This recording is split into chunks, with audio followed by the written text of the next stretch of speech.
الحمد للہ وکفی وسلام علی عبادہ الذین اصطفی. السلام علیکم ورحمۃ اللہ وبرکاتہ. اللہ کا بہت احسان ہے جس نے رمضان کے بعد ہمیں دوبارہ جمع ہونے کا موقع عطا کیا، اور اس خوشی کے موقع پہ ہم سب یہاں پر موجود ہیں، اور سب سے بڑی سعادت کی بات ہے کہ استاذہ محترمہ بھی ہمارے درمیان ہیں. اسی سلسلے میں ہم آج 24 اگست 2013 کو اپنے تمام حاضرین محفل، سامعین کرام اور مواصلاتی رابطوں سے وابستہ مشرق و مغرب میں مقیم اپنے تمام معزز سننے والوں کو الہدی انٹرنیشنل ویلفیئر فاؤنڈیشن اسلام آباد کی جانب سے خوش آمدید کہتے ہیں. خوشی کے مواقع اللہ سبحانہ و تعالیٰ کی طرف سے اپنے بندے کے لیے ایک خوبصورت انعام ہے، لہٰذا بندے کے لیے ضروری ہے کہ وہ نہ صرف خود خوش اور حشاش بشاش رہے، بلکہ اپنی خوشی کا اظہار کر کے اپنے رب کو بھی راضی رکھے. خوشی منانا، اس کا اظہار کرنا عین تقاضۂ فطرت ہے، لہٰذا دین فطرت ہے اور وہ مسلمانوں کو خوشی منانے کا پورا حق بھی دیتا ہے. لیکن خوشی مناتے ہوئے اگر اسلامی اقدار کا خیال رکھا جائے تو خوشی منانا بھی اجر و ثواب کا باعث ہوگا.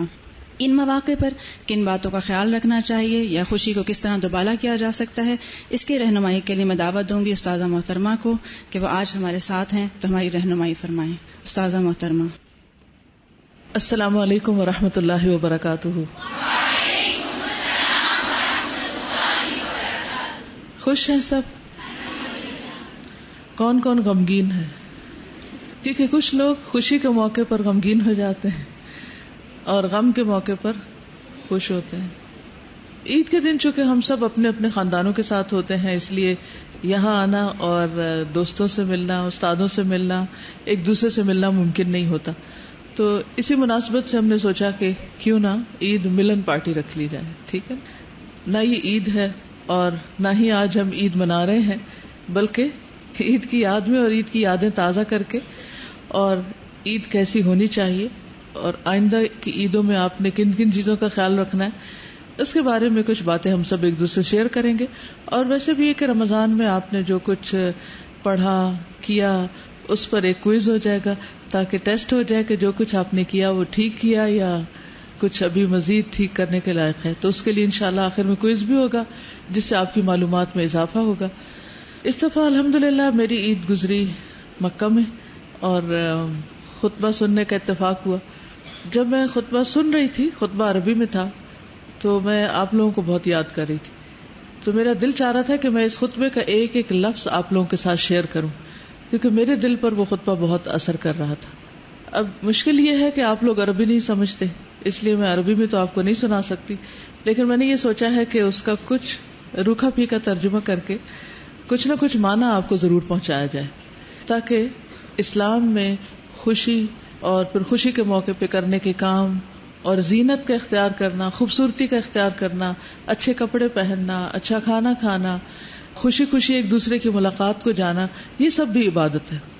تو اس بارے میں ہمارے دین کیا کہتا ہے، اس کے دلائل کیا ہیں، تاکہ پورے یقین اور شرح صدر کے ساتھ آپ جو کچھ کریں اس کو اختیار کریں اور آپ کے دل میں کوئی گلٹ نہ ہو. کیونکہ بعض اوقات ایسا ہوتا ہے کہ جب ہم قرآن مجید پڑھتے ہیں، دین سمجھتے ہیں، آخرت کی یاد کو تازہ کرتے ہیں، تو پھر ہمارے ذہن میں یہ ہوتا ہے کہ اگر ہم کبھی اچھے کپڑے پہن لیں تو یوں لگتا ہے جیسے ہم نے کوئی گناہ کا کام کیا ہے. کبھی میک اپ کر لیں تو کیسا لگتا ہے کہ شاید کوئی ہم نے جرم کر لیا ہے. تو اس معاملے میں اسلام کیا کہتا ہے، اس کے بارے میں اچھی طرح ہم سب کو معلوم ہونا چاہیے. تو انشاءاللہ میں خطبے کو ساتھ ساتھ پڑھتی جاؤں گی اور کہیں کہیں آپ کو وضاحت بھی کروں گی. خطبے کا ٹاپک ہے الجمال والزینۃ فی الاسلام. الجمال کیا ہوتا ہے؟ جمال خوبصورتی، بیوٹی، والزینہ اور خوبصورتی اختیار کرنا، فی الاسلام اسلام میں، یعنی اسلام کا اس بارے میں کیا کانسیپٹ ہے. آپ اس بارے میں جاننا چاہتے ہیں کہ خوبصورتی اور لطافت اور حسن اور جمال اور ان سب چیزوں کو اسلام کس نظر سے دیکھتا ہے.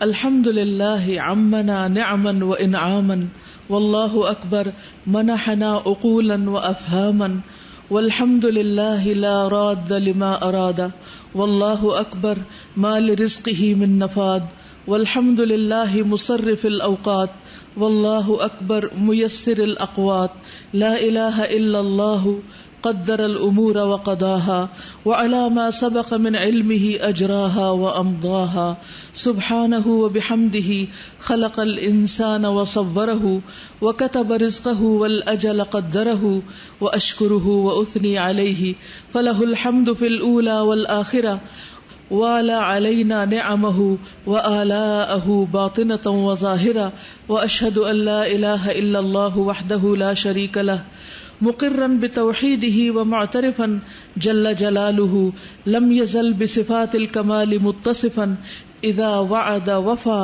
واذا اوعد عفا واشهد ان سیدنا محمدا عبد اللہ ورسولہ رفیع المقام جلیل الجناب اجتباہ ربہ واصطفاہ وقربہ وادناہ انزل علیہ ذکرا حکیما وہدى به صراطا مستقیما صلی اللہ علیہ وسلم وبارک علیہ وعلى آلہ السادة الطیبین الاطہار واصحابہ الغر المیامین الاخیار المہاجرین منہم والانصار والتابعین ومن تبعہم باحسان ما تعاقب اللیل والنہار. کچھ سمجھ آئی؟ کچھ نہیں آئی؟ کس کو آدھی آ گئی؟ 50% کس کو سمجھ آئی؟ چند ہاتھ اٹھے ہیں 50%. اور 100% کس کو سمجھ آئی؟ ایک ہاتھ ادھر سے بھی اٹھا ہوا. تو اس کا مطلب ہے کہ اگر آپ سب کو اللہ تعالیٰ حج عمرے پر لے جائے تو آپ تو کچھ نہیں سمجھیں گے. پھر کیا کریں گے؟ بس ایسے ہی چکر لگا کے آ جائیں گے وہاں. پھر مزہ تو نہیں آئے گا، پھر وہ حقیقی خوشی تو نہیں ہوگی. باقی سب چیزیں ایک طرف، خوبصورت سین اور مناظر اور جو رونقیں ہوتی ہیں وہاں اور جو روحانیت ہوتی ہے پورے ایٹماسفیئر میں، لیکن میں سمجھتی ہوں کہ 50% نہیں بلکہ میرے لیے تو 90% لطف اور روحانیت اس میں ہوتی ہے کہ کہا کیا جا رہا ہے، خطبے میں کیا کہا جا رہا ہے، قرآن مجید جب پڑھ کے سنایا جاتا ہے تو اس میں کیا کہا جا رہا ہے. تو اس کے لیے کیا کرنا چاہیے؟ پھر کچھ تو عربی سیکھ لیں. اور اس کے لیے اگر آپ قرآن مجید کا حق ادا کر دیں نا، اس کے ترجمے کو یاد کرنے کا، تو کوئی مشکل نہیں رہے گی. تو یہ معمولی نعمت نہیں ہے. مجھے جس چیز نے عربی سیکھنے پر مجبور کیا تھا، باہر سے کسی نے نہیں کیا، میرے اندر نے مجھے مجبور کیا. وہ یہ بات تھی کہ اللہ سبحانہ و تعالیٰ جس زبان میں بات کرتے ہیں ہم سے، اور رسول اللہ صلی اللہ علیہ وسلم نے جس زبان میں اپنے صحابہ سے بات کی، اور صحابہ جس زبان میں آپس میں ایک دوسرے سے بات کرتے تھے، اگر میں اس زبان کو نہیں سیکھتی، اگر مجھے نہیں معلوم، تو پھر میرا ان سے کیا تعلق ہے؟ کیونکہ زبان کی انڈرسٹینڈنگ ہے وہ دور کو بھی قریب لے آتی ہے، اور زبانوں کا اختلاف قریب کو بھی دور لے جاتا ہے. اگر آپ ایک دوسرے کی بات نہیں سمجھتے تو حقیقی محبت بھی نہیں ہوتی. اور ویسے بھی کمیونیکیشن کا دور ہے، تو آج کے دور میں کامیاب لوگ وہ ہوتے ہیں جو اچھی طرح کمیونیکیٹ کرنا جانتے ہیں. اور کوئی بھی ادارہ اس وقت کامیاب ہوتا ہے جب اس کی باہم کمیونیکیشن بہت ایفیشینٹ ہوتی ہے، بہت افیکٹو ہوتی. تو اگر ہماری کمیونیکیشن اللہ سبحانہ وتعالیٰ کے ساتھ اور اس کے رسول صلی اللہ علیہ وسلم کے ساتھ اور صحابہ کے ساتھ کس لیول پر ہے، کتنے نمبر دیں گے اپنے آپ کو؟ ہم آپ سے محبت کرتے ہیں نا، تو اس محبت کا صرف دعویٰ نہیں ہمیں کرنا بلکہ اس کا عملی ثبوت بھی دینی ہے. اور اس کے لیے ہمیں عربی زبان سیکھنے کی کوشش کرنی. اور اس کوشش میں سب سے پہلی کوشش کیا کرنی؟ قرآن کے ترجمے کو اچھی طرح پکا کرنا ہے. اور پھر قرآن مجید پڑھنے کے بعد جو لوگ حدیث کورس کر رہے ہیں وہ حدیث کے ایک ایک لفظ کا ترجمہ اچھی طرح یاد کر لیں. آپ سمجھیں گے کہ 50% تو آپ نے کام ویسے ہی کر لیا، بلکہ زیادہ. انشاءاللہ اس کے بعد پھر تھوڑا بہت بھی پڑھیں گے تو آپ کو سمجھ آنے لگیں گے. اور پھر اس کے بعد آپ حج اور عمرے پر جائیں گے تو صحیح معنی میں پھر لطف اٹھا کر آئیں گے. ٹھیک ہے، چلیے میں ترجمہ کرتی ہوں. تمام تعریفیں اللہ کے لیے ہیں جس نے ہم سب کو نعمتوں اور انعام سے نوازا. اللہ سب سے بڑا ہے جس نے ہمیں عقل اور فہم عطا کیا. تمام تعریف اللہ کے لیے، وہ جس چیز کا ارادہ کر لے اسے کوئی ٹال نہیں سکتا. اللہ سب سے بڑا ہے. اب یہ جو اللہ اکبر وہ بیچ بیچ میں کہتے تھے، کیونکہ عید کے دن صبح صبح کیا کرتے ہیں؟ تکبیرات پڑھتے. تو خطبے کے بیچ میں بھی وہ بار بار اللہ اکبر کہتے ہیں، تو اس لیے ترجمے میں تو بات نہیں آتی. اس کا رزق ختم نہیں ہو سکتا. تمام تعریفیں اللہ کے لیے. الحمدللہ جو اوقات کا پھیرنے والا ہے. یعنی شعبان تھا، پھر رمضان آیا اور اب عید کا موقع آ گیا. تو یہ سب تبدیلی کس نے کر دی؟ اللہ نے. اللہ سب سے بڑا ہے جو ہمیں کھانا کھلاتا ہے، غذا میسر کرتا ہے. اس کے سوا کوئی معبود نہیں. اس نے تمام کاموں کی تقدیر اور قضا مقرر کی اور اپنے ازلی علم کے مطابق انہیں جاری و ساری فرمایا.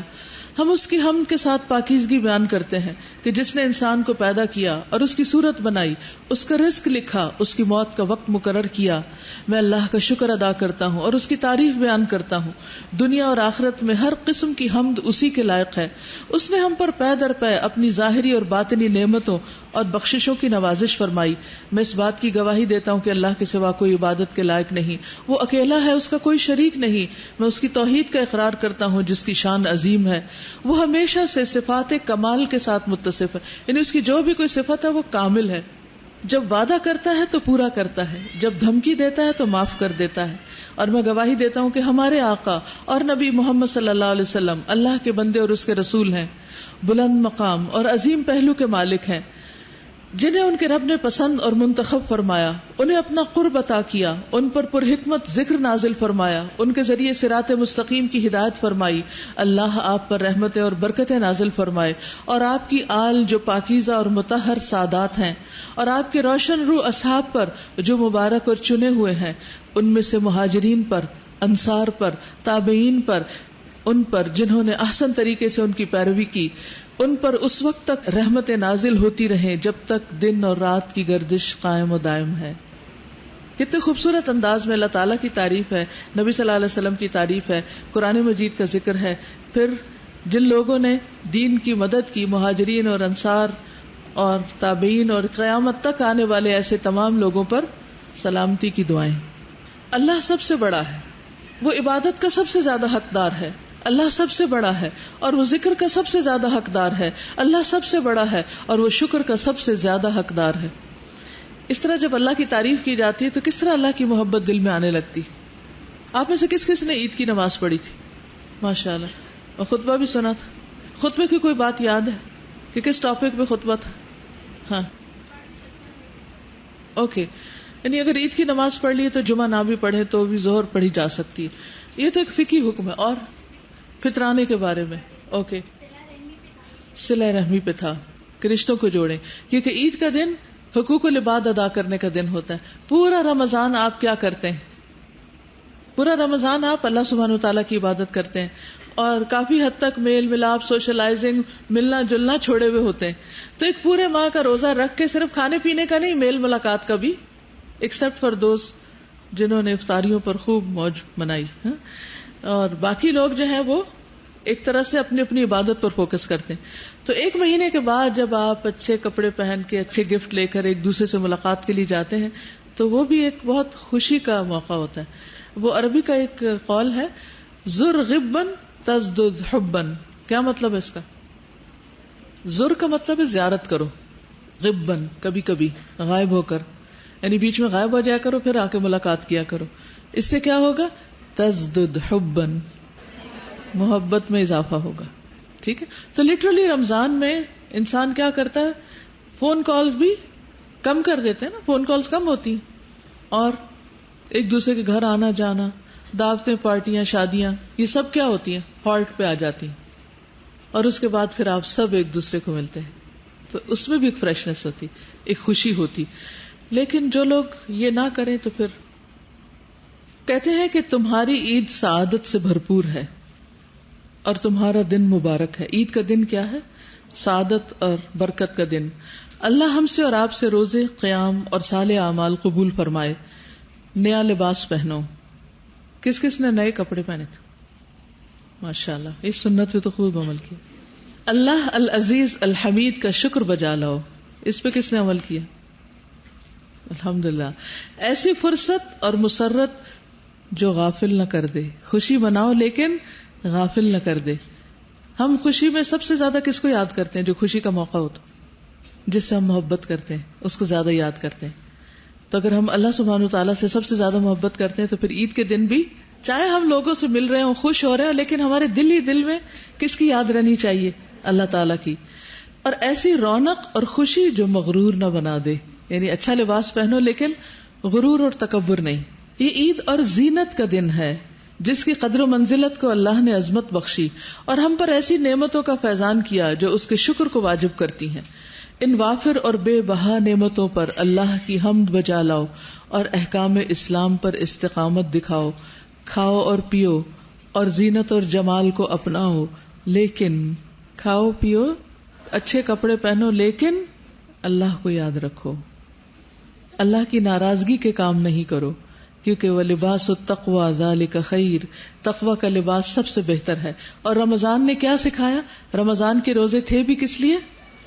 تقوی کے لیے۔ عید کے ایام خوشی، مسرت، فرحت اور حسن جمال کے ایام ہیں۔ اللہ کی نعمتوں کا شکر ادا کرتے ہوئے انہیں دوام بخشیں۔ ایک مسلمان جیسے عبادت اور شکر کے ذریعے اپنے رب سے تعلق جوڑتا ہے، اسی محبت، فرما برداری، مہربانی اور مودت کے ذریعے اس کی مخلوق سے بھی تعلق جوڑتا ہے۔ اللہ سے تعلق کیسے جڑتا ہے؟ کس چیز سے؟ کس طریقے؟ عبادت سے، ذکر سے، شکر سے۔ تو دوسری طرف بندوں کے ساتھ کس چیز سے تعلق جڑتا ہے؟ کون قریب آتا ہے اور کون دور چلا جاتا ہے؟ ابھی تو بتایا میں نے، میں کوئی نیا کوشچن تو نہیں کر رہی۔ محبت، فرما برداری، رحمت، ایک دوسرے کا احترام، صلہ رحمی، دوسرا اچھا نہ بھی کرے تو آگے بڑھ کے اچھا کرنا، اس سے باہم محبت بڑھتی ہے۔ یہ دن فرحت، زینت اور عبادت کا ہے۔ میرے لیے تو یہ پہلا موقع تھا کہ جب میں عید کے دن کے لیے یہ سارے الفاظ اکٹھے سن رہی تھی۔ ہم نے کبھی اس طرح سوچا نہیں۔ یہ دن کس چیز کا؟ خوشی کا ہے، زینت کا ہے اور عبادت کا ہے۔ اسی لیے آغاز کس سے ہوتا ہے؟ تکبیرات سے، نماز سے۔ کبھی کوئی نماز آپ نے با جماعت اس وقت پڑھی جب عید کی نماز پڑھی جاتی؟ سال میں عید کے 2 دن، خوشی کے دن نماز کا وقت بھی فرق ہوتا ہے۔ مسلمان اللہ العظیم پر ایمان لاتا ہے اور مسکین کو کھانا کھلانے کی ترغیب دیتا ہے۔ یؤمن باللہ العظیم اور یحض علی طعام المسکین۔ کہتے ہیں کہ عید کے روز نافرمانیوں پر روتے ہوئے آنسو بہانا مطلوب نہیں، یعنی وہ رونے کا دن نہیں، نہ ہی پریشانیوں میں گھر کر چہرے پر غم کے آثار طاری کرنا مقصود ہے۔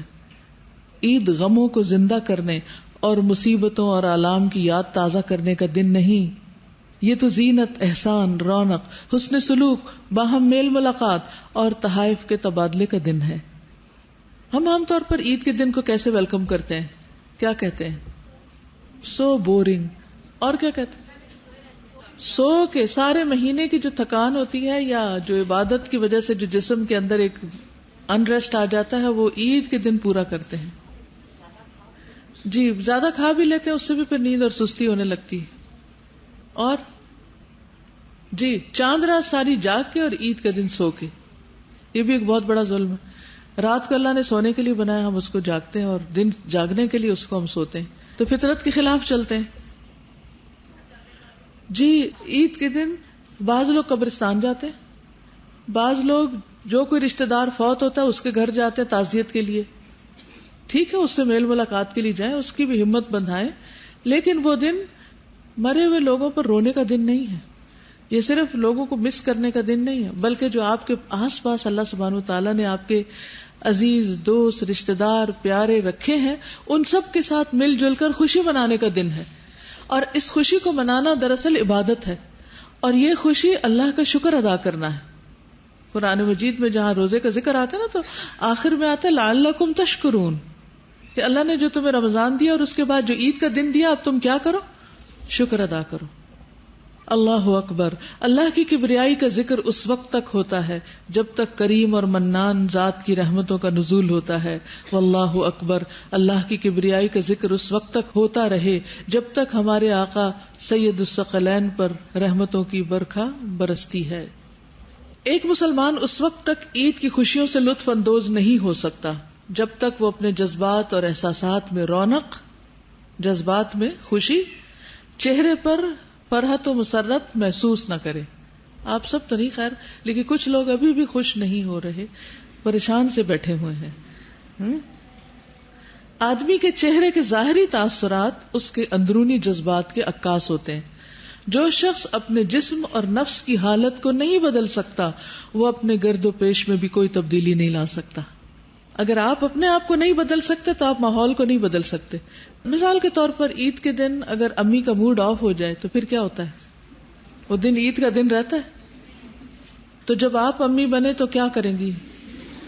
میری نصیحت پلے باندھ لے کہ کسی بھی خوشی کے موقع پر آپ نے موڈ نہیں آف کرنا. ہوتا پتہ کیا ہے، جب ہم خوش ہوتے ہیں نا تو ایکسائٹیڈ ہو جاتے ہیں.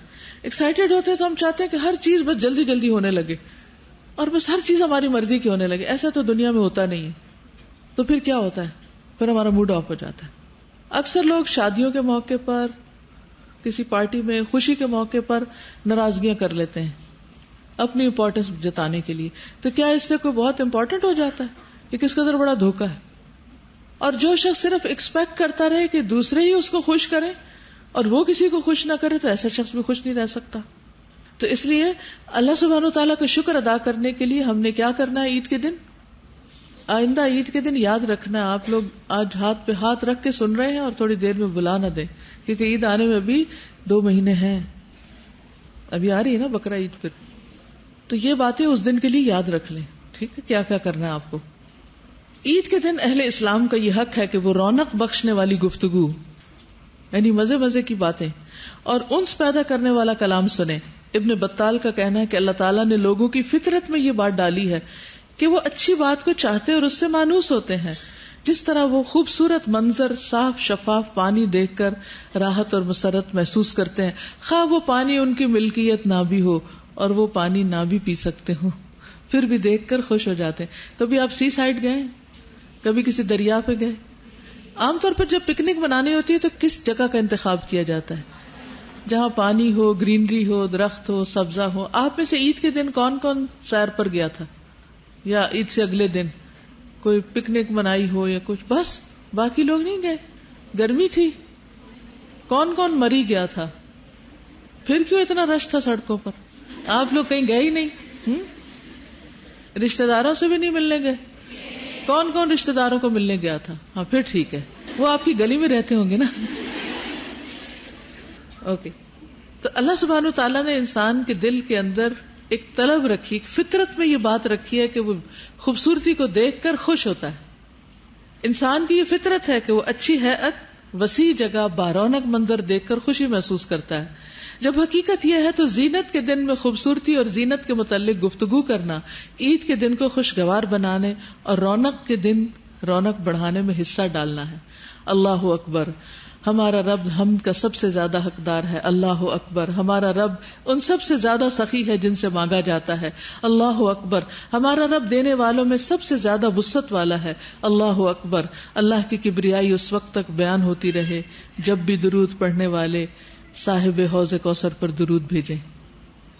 عید کے دن ہم کسی رشتہ دار کے گھر تو نہیں جا سکے، لیکن ہمیں ایک بہت اچھی اپرچونٹی ملی اور سعادت ملی کہ ہم امام حرم شیخ سدیس کے گھر گئے، اور وہ ان کی فیملی ڈے تھا، تو ہم ان کی فیملی سے ملے.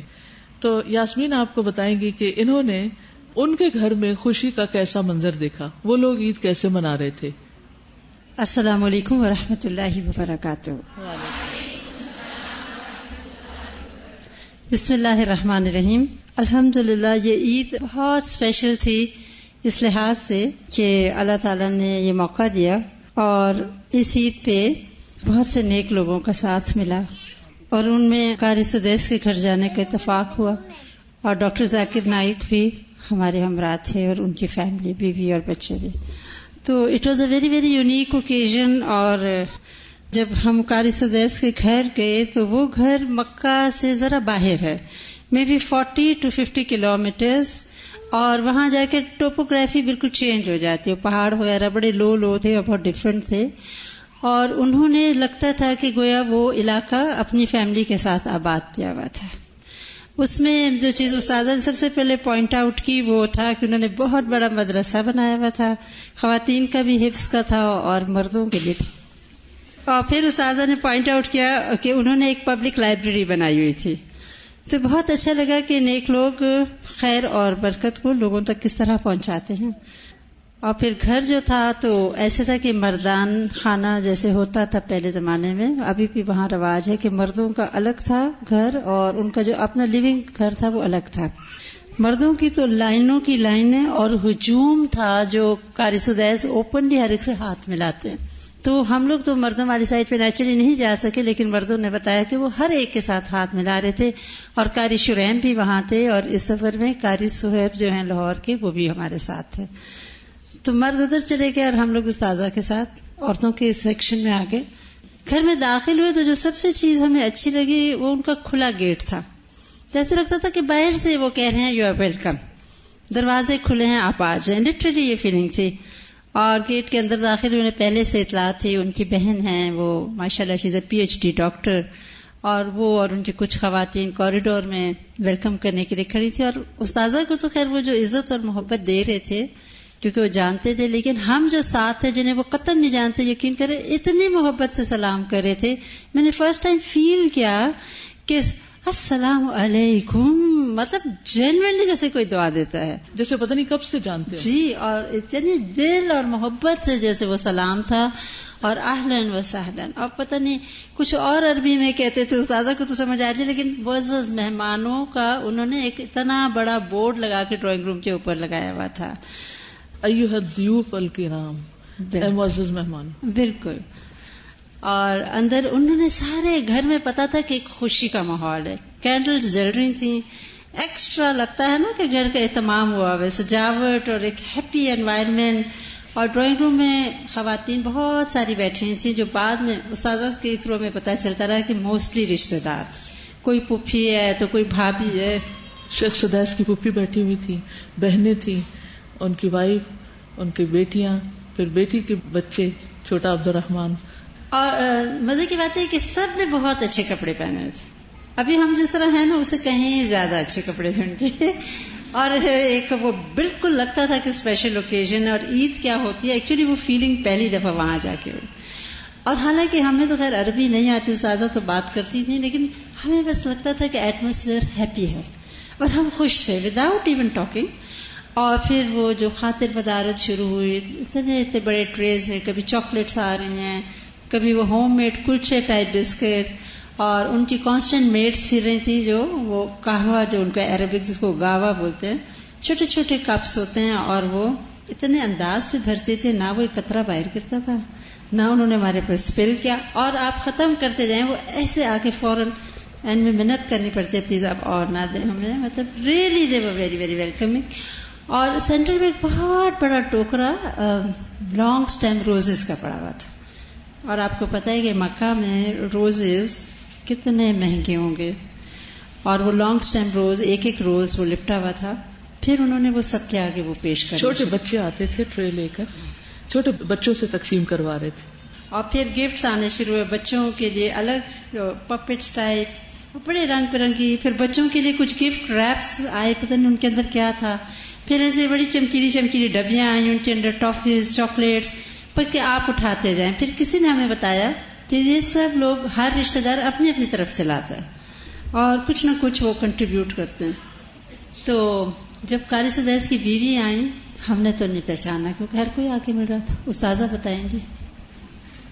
بالکل سمپل سی، اور آ کر ملی اور مجھ سے پوچھا، تعارف لیا، اپنا دیا. اور اگر وہ کہیں پر بھی ہو تو کوئی بھی نہیں پہچان سکتا کہ یہ شیخ سدیس کی وائف ہے. استاذہ لباس بھی باقی لوگوں کی نسبت سمپل تھا ان کا. اور بڑی ہمبلی آ کے کہا کہ ام عبد الرحمان کا شاید ایسے اپنے بچے کے نام سے انٹروڈیوس کرا. آئی تھنک ام عبدالعزیز. ام عبدالعزیز. ان کی بیٹیوں کے نام سمیہ، آمنہ، امیمہ، نسیبہ، ملیکہ، یہ شیخ سدیس کی بیٹیوں کے نام تھے. اچھا وہ آئیں نا بالکل سمپل سی اور ہمبل سی، اور کافی آ کے سب سلام دعا کر کے کہا کہ ام عبدالعزیز. ہم نے بھی کہا ٹھیک ہے. پھر استاذہ کسی کو خیال آیا ہم میں سے کہ یہ تو قاری سدیس کی بیوی ہیں. پھر ہم دوبارہ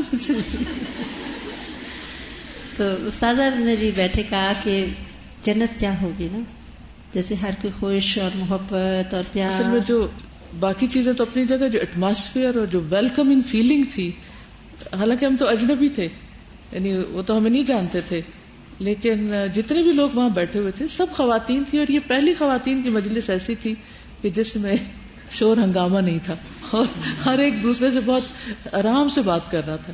یہ خوشی تھی لیکن کسی کی آواز اونچی نہیں تھی، اور نہ ہی کوئی ایسی یعنی بےہودہ قسم کی ہنسی مذاق یا کوئی ایسی چیز کہ جو طبیعت پر ناگوار گزرے. اور حالانکہ سب رشتے دار تھے. یوزلی رشتے دار جب ملتے ہیں، ایک چیز اور مجھے بڑی اچھی لگی کہ انہوں نے ہمیں اگنور نہیں کیا، حالانکہ وہ سارے آپس میں دیور نون، ہم بالکل اجنبی تھے اور لینگویج کا بھی بیریئر تھا. ہمیں یہ نہیں فیل ہوا کہ ہم یہاں انکمفرٹیبل ہیں، آؤٹ آف پلیس ہیں. اور پھر جب ہم نے کہا چلتے ہیں تو وہ تو حیران ہو کہ عید کا کھانا کھائے بغیر آپ چل جائیں. آپ بتائیں. میں صرف محسوس کرتی ہوں، بتا نہیں سکتی. اساتذہ مجھے وہاں بھی کہیں کہ یہ آپ شاید میرے لیے اس لیے آئے ہیں کہ آپ نے کلاس کو بتانا، اسے میں نے ذرا زیادہ آپ کو تفصیل بتائی تاکہ آپ لوگ وہ. اور واقعی اس دن مجھے پتا چلا کہ عید کی خوشی کیا ہوتی ہے اور کس طرح گھروں میں ویلکم کرنا چاہیے، اور it makes such a lot of difference. ہم شاید زندگی میں آئندہ کبھی نہ ملے. یعنی میں نے جب صبح میں اٹھی تو میں آبویسلی ظاہر ہے کہ جب رمضان ختم ہوتا ہے تو دل پر ایک عجیب سی اداسی ہوتی ہے، اور ہمیشہ ایک روٹین رہی ہے کہ جس دن عید کا چاند نظر آتا ہے تو میں ضرور تھوڑی دیر روتی ہوں کہ رمضان چلا گیا. اور میں صبح تک میرا دل تھوڑا غمگین تھا، اور جب میں آ کے خطبے کے لیے بیٹھی اور خطبہ شروع ہوا تو مجھے اپنے آپ پر اتنی شرمندگی ہوئی. میں نے کہا میں کیا کر رہی ہوں؟ اگر اللہ کا حکم یہ ہے کہ اس موقع پر خوشی کا اظہار کیا جائے تو چاہے میرے دل کے اندر رمضان کے جانے کا غم ہے، لیکن مجھے اپنے چہرے پر اور اپنے آپ میں وہ خوشی لانی چاہیے. کیونکہ بہت دفعہ ایسا ہوتا ہے کہ حالات آپ کو خوش نہیں ہونے دیتے. کئی دفعہ ایسا ہوتا ہے نا، آپ اپنے سارے گھر والوں سے دور ہیں، بہت دن سے نہیں ملاقات ہوئی. کیونکہ میں پچھلے 5 مہینوں سے اپنے گھر والوں سے، بہن بھائیوں سے، ہسبینڈ سے، بچوں سے، ان سے دور تھی، تو میرا دل آبویسلی ان سب کو بھی بہت زیادہ مس کر رہا تھا. اور اس کے ساتھ رمضان کے جانے کا بھی، تو مجھے ایسا لگ رہا تھا کہ جیسے کچھ پتہ نہیں کیا کھو گیا ہو نا. لیکن جو میں خطبہ سنتی گئی، جو سنتی گئی، تو میری دل کی کیفیت بدلنا شروع ہو گئی. اور اینڈ تک الحمدللہ میں جیسے کہتے ہیں نا کہ بالکل خوش ہو گئی. اور پھر جب ہم عید کی نماز پڑھ کے گئے تو اس کا عملی مظاہرہ بھی دیکھا. تو ہم سب کو اس کلچر کو بدلنا ہے، اور عید کے دن اپنی اپنی حیثیت کے مطابق خوش ہونا ہے، خواہ ہمارے حالات کیسے بھی ہوں. کیونکہ ہر انسان دنیا میں کسی نہ کسی طرح آزمایا جا رہا ہے.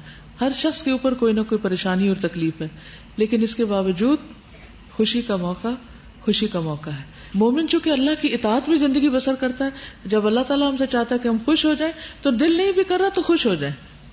ٹھیک ہے نا؟ بسم اللہ الرحمن الرحیم. السلام علیکم ورحمۃ اللہ وبرکاتہ. استاذہ، میں نے جہاں پہ نماز پڑھی UAE میں، مجھے 2-3-4 باتیں اتنی اچھی لگیں جو کہ میں نے کبھی پہلے نہیں دیکھی تھی. میں جامع مسجد میں گئی تھی، کافی بڑی مسجد تھی.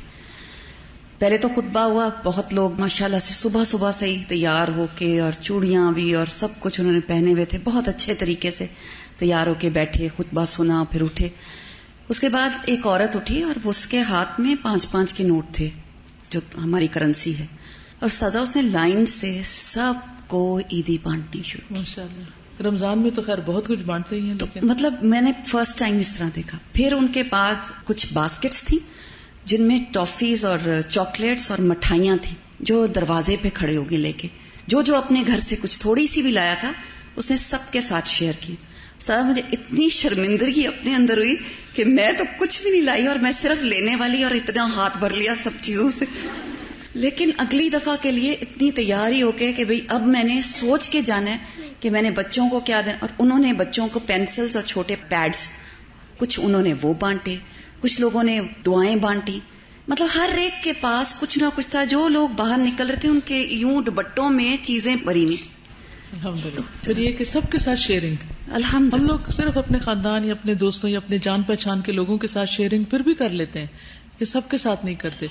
اور چھوٹی عید پر تو ہم ویسے کھجور وغیرہ، سوئیاں کچھ بھی کھا کے جاتے ہیں، لیکن بڑی عید کے دن کچھ کھانا نہیں ہوتا، روزے سے ہوتے ہیں ایک طرح سے. تو بہت سے لوگ سخت بھوکے ہوتے ہیں، یعنی خطبہ ہو جاتا ہے، نماز ہوتی ہے، اس وقت دل چاہتا ہے بس ابھی کچھ کھا لیں، اور پھر وہ دیکھتے ہیں باہر کون سی ریڑیاں لگی ہوئی ہیں اور کیا بک رہا ہے، کوئی گول گپے بک رہے ہیں کہ نہیں، کوئی چنا چاٹ والا مل جائے، کوئی فروٹ چاٹ والا، کوئی اور.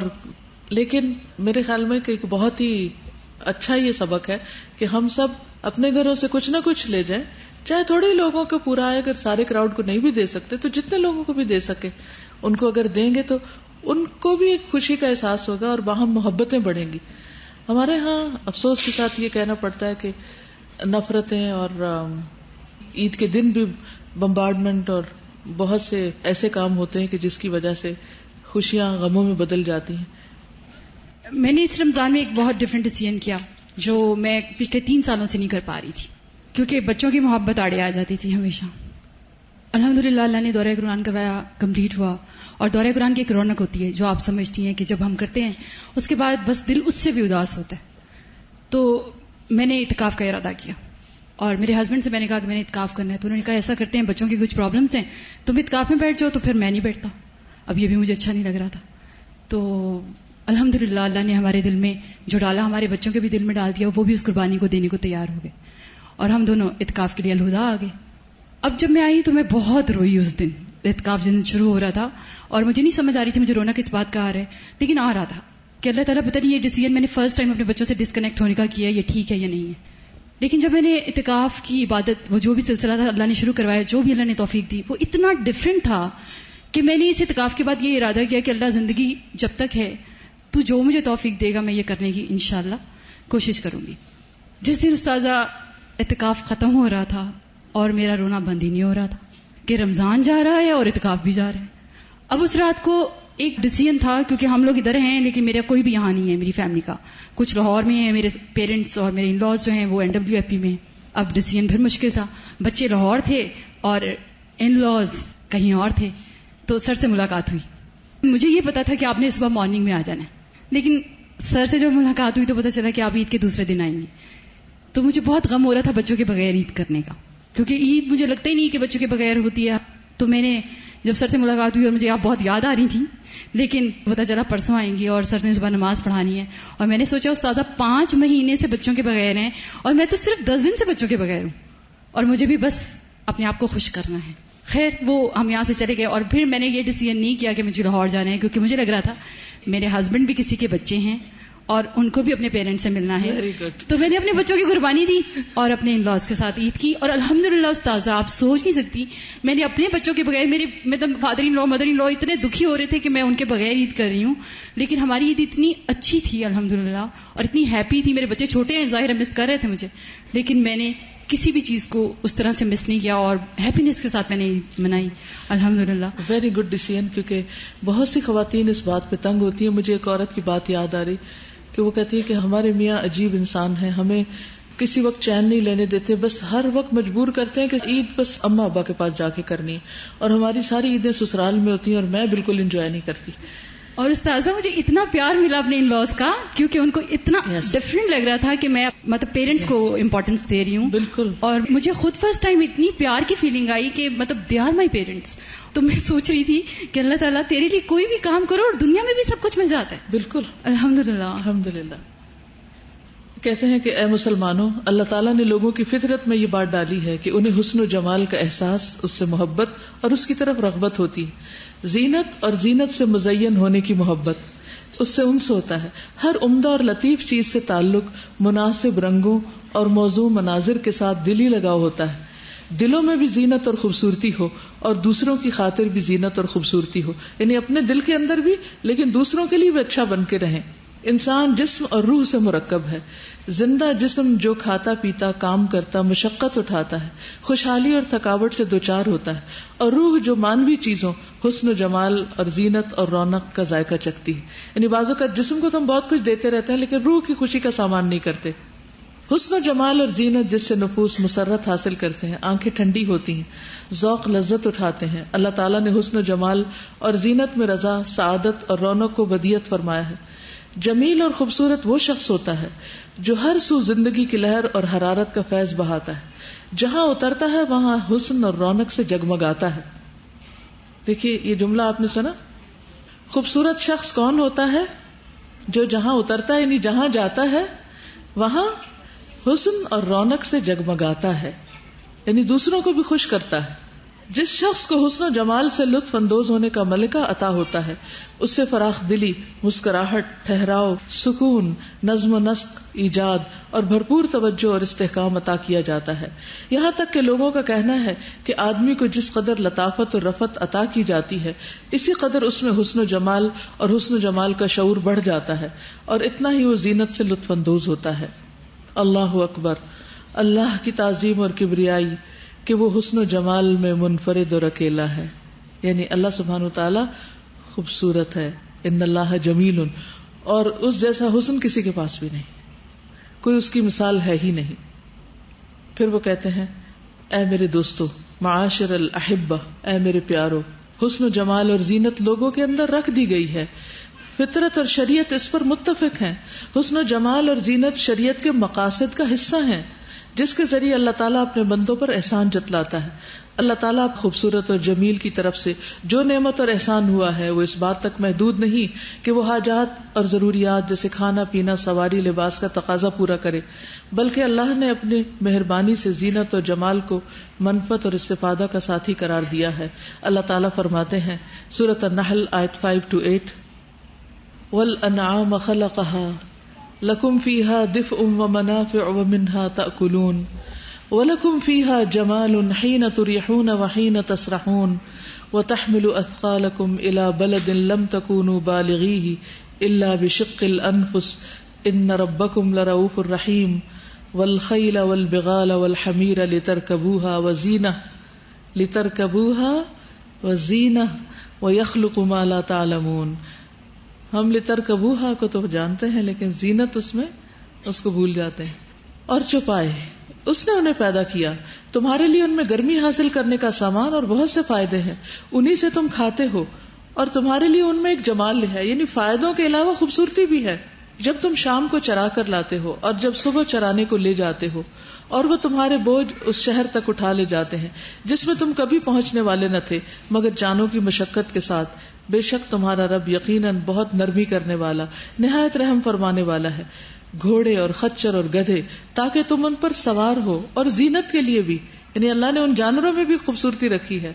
اور وہ پیدا کرے گا جو تم نہیں جانتے، یعنی تمہاری گاڑیاں، اور پھر گاڑیوں کا بھی اپنا ایک حسن، اور اس کے بعد بھی جو کچھ پیدا ہونے والا ہے، جو بننے والا ہے.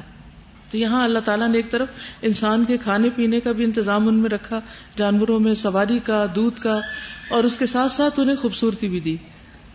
سورۃ قاف آیت نمبر 6 سے 10 میں اللہ تعالیٰ فرماتے ہیں کیا انہوں نے اپنے اوپر آسمان کی طرف نہیں دیکھا کہ ہم نے کیسے اسے بنایا اور اسے سجایا، اور اس میں کوئی درزے نہیں ہیں، یعنی بدنما نہیں ہے ان دراڑوں کی وجہ سے.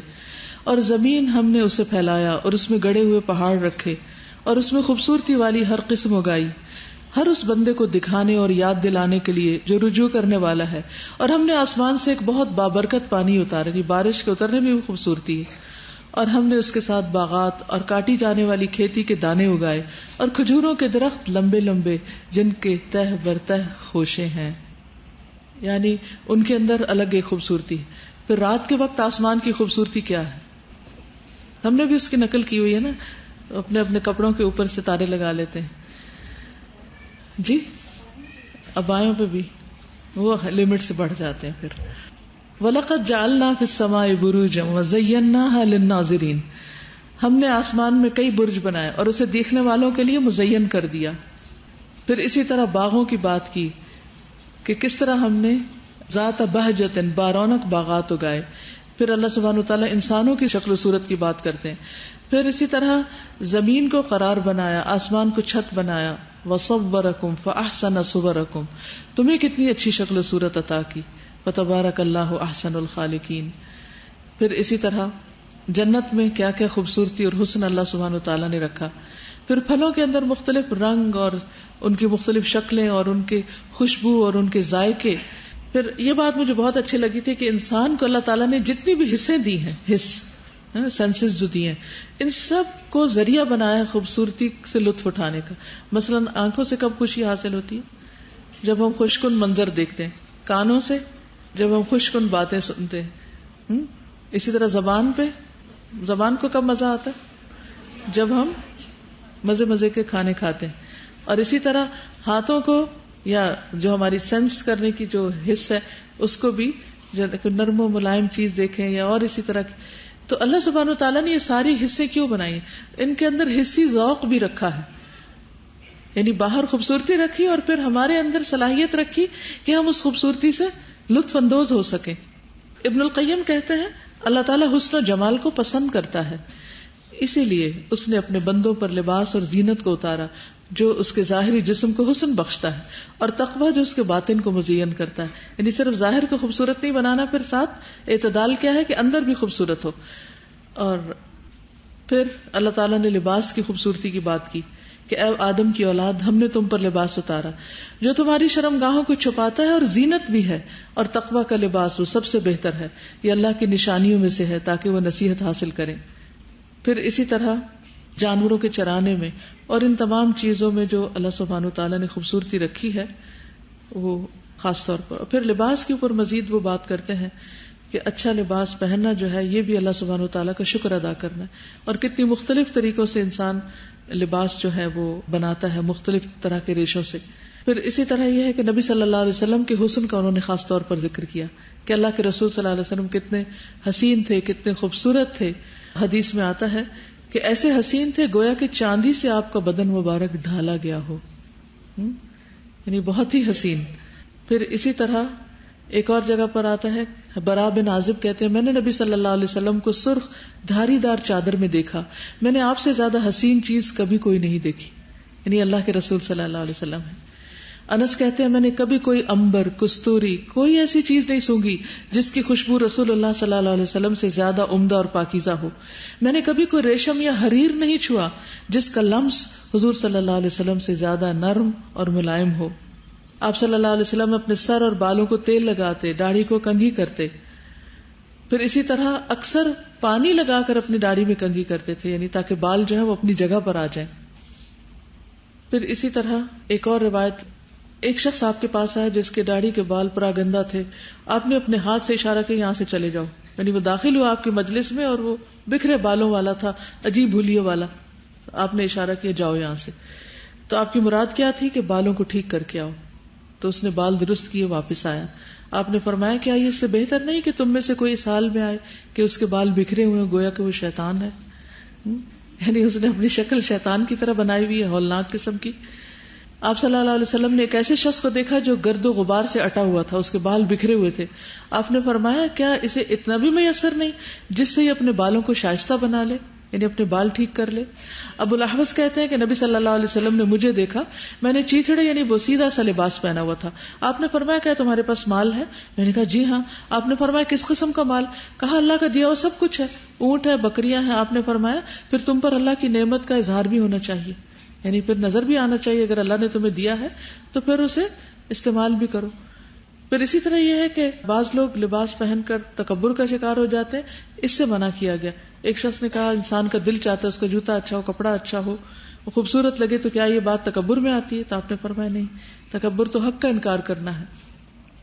عمر بن خطاب کہتے ہیں آدمی کا وقار اس کے صاف ستھرے لباس میں ہے، یعنی انسان باوقار نظر آتا ہے. ابن مسعود نماز پڑھنے کے لیے عمدہ خوشبو اور صاف ستھرے کپڑے پہنتے تھے. ابن عباس خارجی فرقے کے لوگوں کے ساتھ مناظرہ کرنے کے لیے گئے تو انہوں نے یمن کے بنے ہوئے ہلوں میں سے ایک بہترین لباس تنصیب کیا. جب ان کے پاس گئے تو انہوں نے کہا مرحبا، اور کہا ابن عباس یہ کیسا لباس پہنا ہوا ہے؟ تو انہوں نے فرمایا کیا تم میرے لباس میں نقص نکالتے ہو؟ تمہیں یہ میرا جبہ جو ہے یہ تمہیں برا لگ رہا ہے، حالانکہ میں نے رسول اللہ صلی اللہ علیہ وسلم کو بہترین لباس پہنے ہوئے دیکھا ہے. امام احمد کے اصحاب میں سے میمونی کہتے ہیں کہ میں نے کسی شخص کو نہیں دیکھا جو امام احمد بن حنبل سے بڑھ کر لباس کو صاف ستھرا رکھتا ہو، جو مونچھیں، سر کے بال اور بقیہ تمام بدن کو سنوارنے میں اپنے آپ کا ان سب سے بڑھ کر خیال رکھتا ہو، یعنی اپنے آپ کا ہر لحاظ سے خیال رکھتے تھے اور سفید اور صاف کپڑے پہنتے تھے. پھر اسی طرح رسول اللہ صلی اللہ علیہ وسلم اپنے سفر اور حضر میں اپنے لیے کنگھی، مسواک اور کینچی اور تیل اور خوشبو وغیرہ ساتھ رکھا کرتے تھے.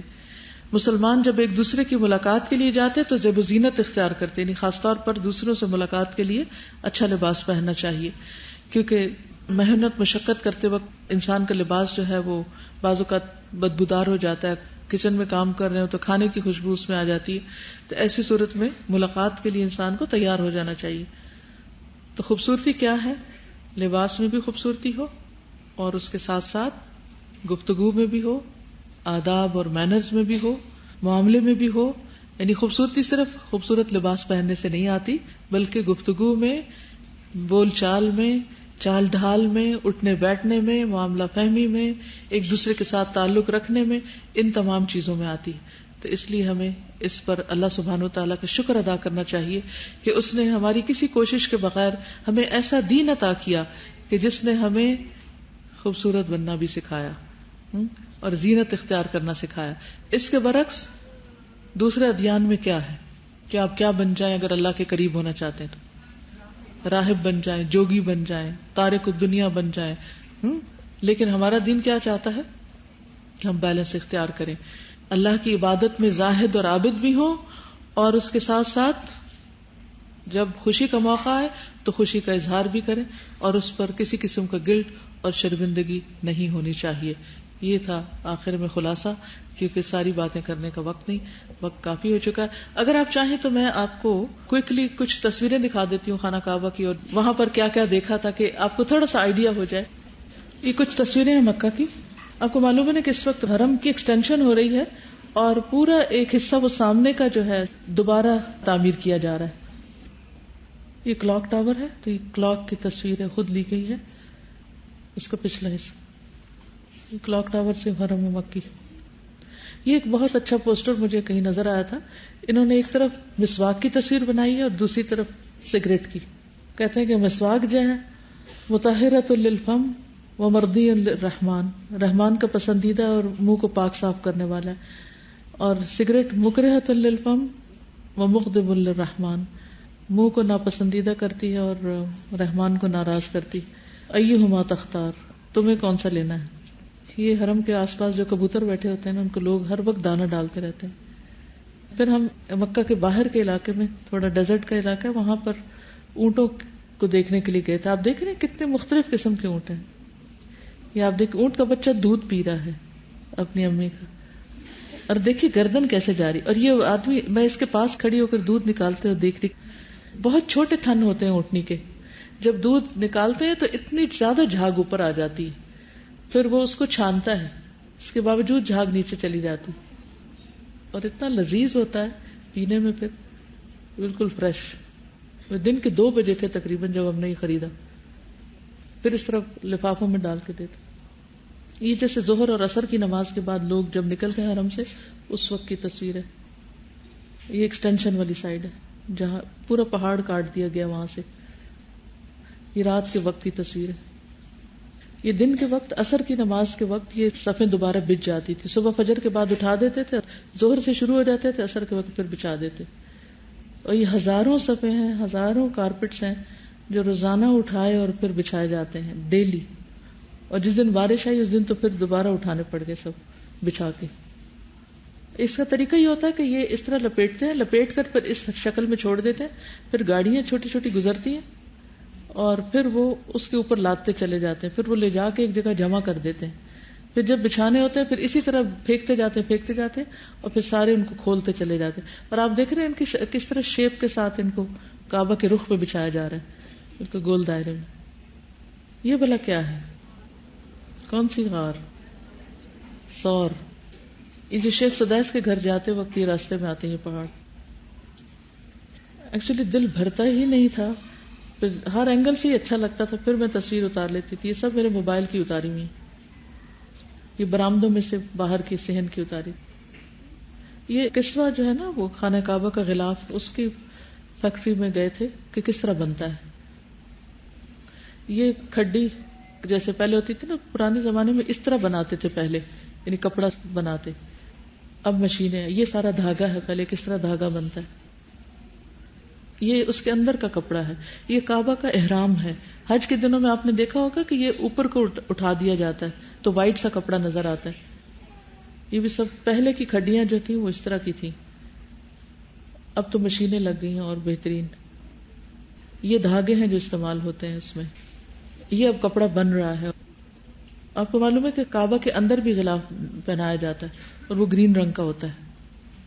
نیکسٹ, یہ جب وہ بنا رہے ہوتے ہیں تو جو کعبہ کے آپ نے بلیک کلاتھ کے اوپر دیکھا ہوگا, کپڑے کے اندر یہ کڑھائی ہوئی ہوتی ہے, تو وہ قریب سے ایک میں نے لی تھی. یہ اندر کا حصہ ہے خانہ کعبہ کا, جو اندر کا حصہ ہے نا اس کا غلاف ہے یہ. اب انہوں نے وہاں سے اتار کر اس میں مسنا میں رکھ. یہ سب سے پہلے اس طرح ٹریس کرتے ہیں, یعنی بلاکس کے ساتھ جو آیات لکھی جاتی ہیں ان کو پرنٹ کرتے ہیں. پھر اس کے اوپر کڑھائی شروع ہوتی. یہ کیا لکھا ہوا؟ جی.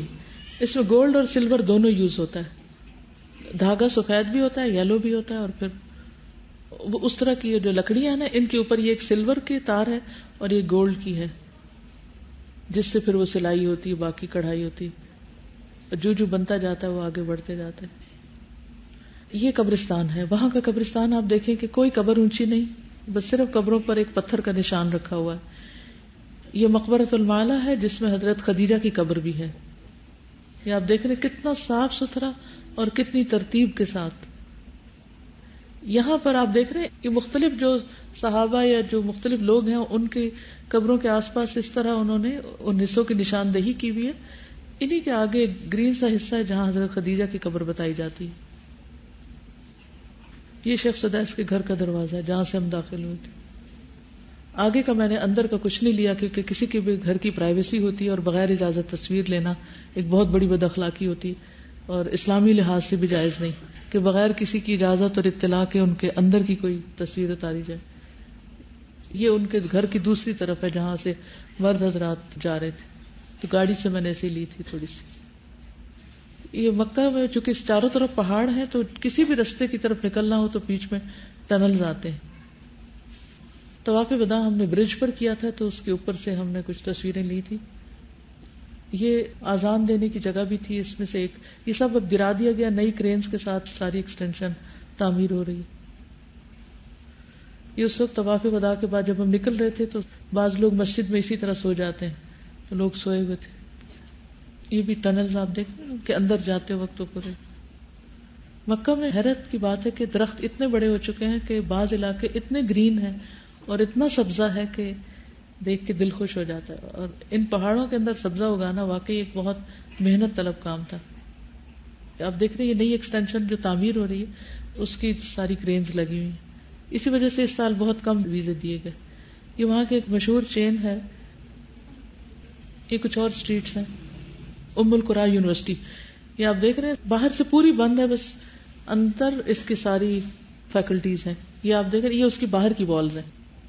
یہ قریب سے میں نے تھوڑی لی تھی. یعنی ہمارے ہاں تو آدھی آدھی والز ہے نا، لیکن وہاں اینڈ تک اوپر تک والز ہیں اور اس کے اندر بس جالیاں لگی ہوئی ہیں، باہر سے کوئی اندر دیکھ نہیں سکتا.